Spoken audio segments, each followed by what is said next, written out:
My dear friends, I am very glad to know that our people in UAE, especially our catechism students, are on a spiritual journey, on a pilgrimage, which you name the Ivanian Yathra.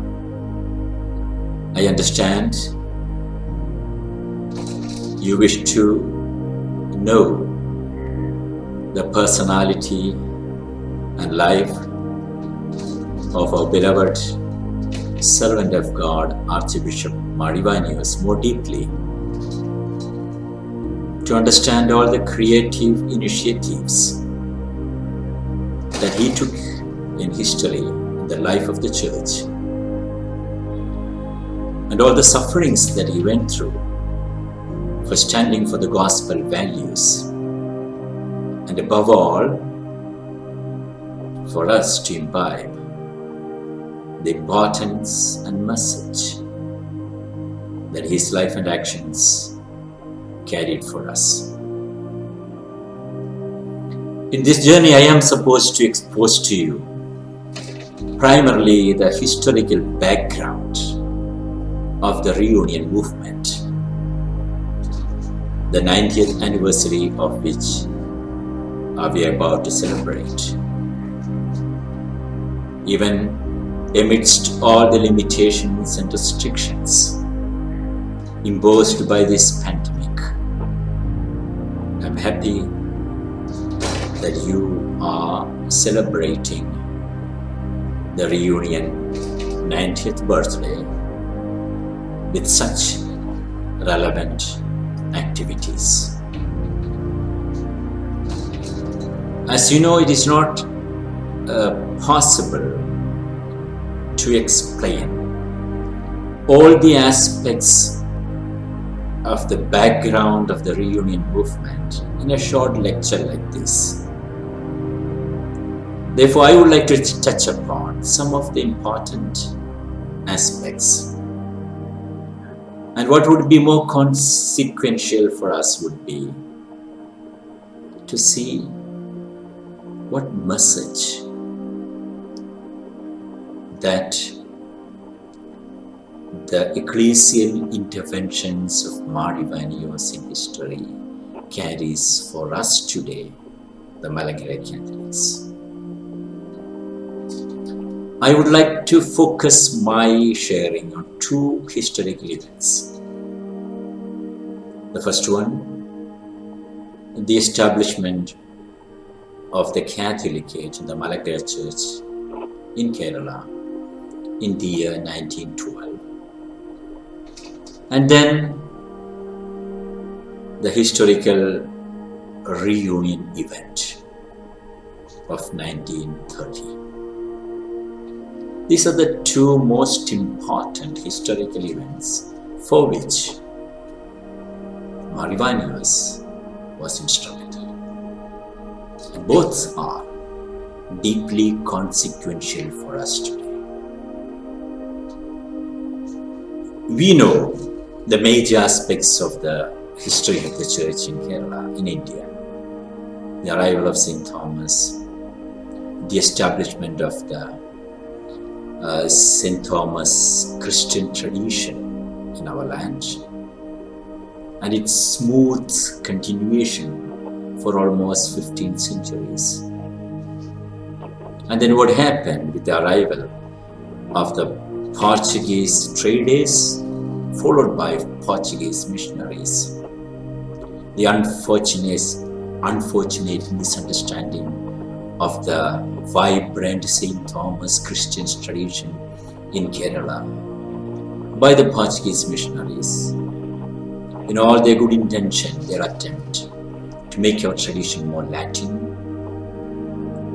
and the Synod of Diember, in which this attempt at the so-called Latinization was almost complete. And then the opposition by one faction or one group, one major group of the St. Thomas Christians to the Portuguese authority, and the consequent unfortunate event of the Queen and Cross Oath in 1653. So with this, the division in the Kerala Church was complete. Two groups, the old faction and the new faction, Pazhaya Kootukaar and Puthan Kootukaar. But the history of the Puthan Kootukaar faction after that was filled with further divisions.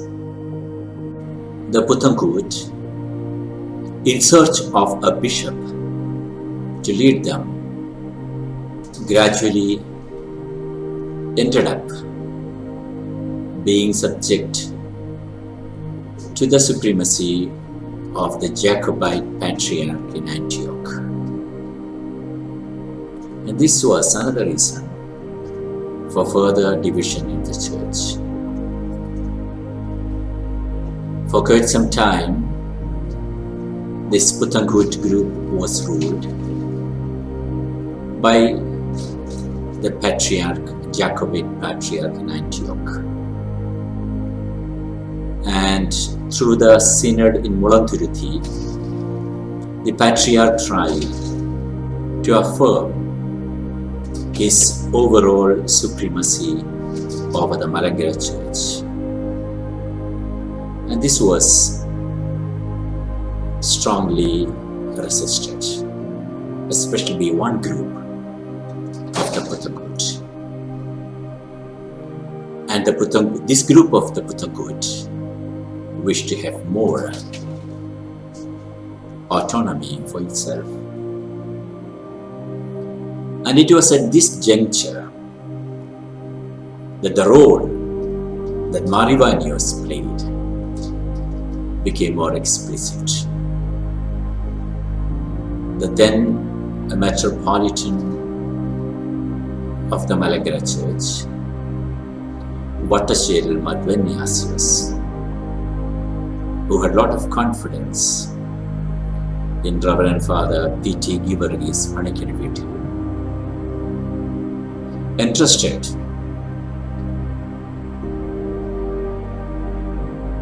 Father P.T. Givargis with the task of initiating the steps for establishing a Catholicate in the Malankara. And he went ahead with this project, which bore fruit in 1912. The first Catholicos of the Malankara was consecrated the 15th of September 1912. You know, the establishment of the Catholicate in the Malankara, for which the then Father P.T. Givargis gave the lead and took the initiative, had a deep-rooted spiritual motive. It was simply not a matter of worldly power and authority. It was the sublime understanding of what a church is and what a church should be. Namely, a church is primarily missionary. The church must have the opportunity to witness to the salvation that it experiences in Jesus Christ.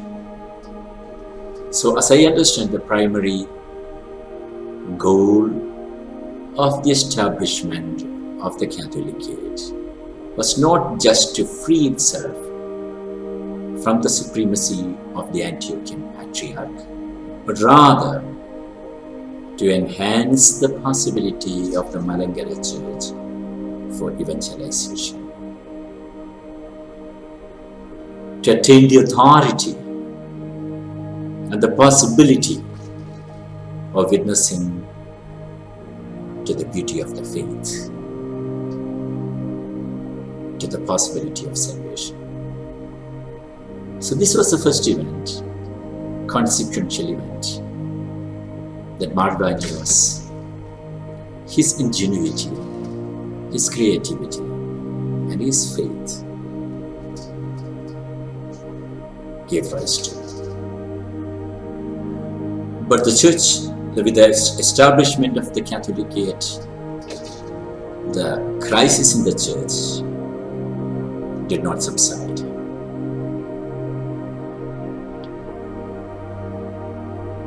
The two factions, one admitting the overall supremacy of the Patriarch in Antioch, which was called the Bava faction, the Jacobite faction, and the other conceding only spiritual supremacy to the Patriarch of Antioch and wanting to be more a self-governing church, namely the Mithran faction, the Orthodox faction. The two groups continued to be in clash. They fought over many issues, mainly worldly issues, like the Vattipana case, over a reservoir fund with the church enjoyed. They had many court litigations. And finally, the faction to which Ivanian belonged realized with his insights that permanent peace can be established in the church only by extending the horizons of our heart, by understanding the true reality of the church, by bringing about universal experience of unity. So, the church entrusted Ivanian, who was already a bishop then, with the task of negotiating with the Holy See for a possible reunion. He went about seriously working on it. But in the meantime, a major court litigation was won by the Mithran group, and most of the bishops of the synod stepped back. But Ivanian went ahead because he did not initiate this move for any material benefit, but out of a spiritual insight. And you know what happened in 1930 on the 20th of September? A very small group of people under the leadership of Ivanian re-entered into the Catholic communion of the Church of Christ. See, two very important events in the history of the Malangana Church, namely the establishment of the Catholicate and the reunion of the Malangana Church. They were realized by the Holy Spirit through the person of Ivanian through his leadership. He took the initiative for the establishment of the Catholicate primarily for fully realizing the missionary vocation of the church. And he took the initiative for the reunion movement because he was convinced the church has to be founded on the unity of the Holy Trinity. So these two were the two prominent aspects of his ecclesial Christian conviction. As a church I can't but evangelize. But the church without unity is no church. And for these two values, he really suffered. And all the beauty, ecclesial, Christian, spiritual beauty that we Malankara Catholics enjoy today are the fruit of the deep suffering that Ivanian took on himself for the perpetuation of these spiritual values. Let us continue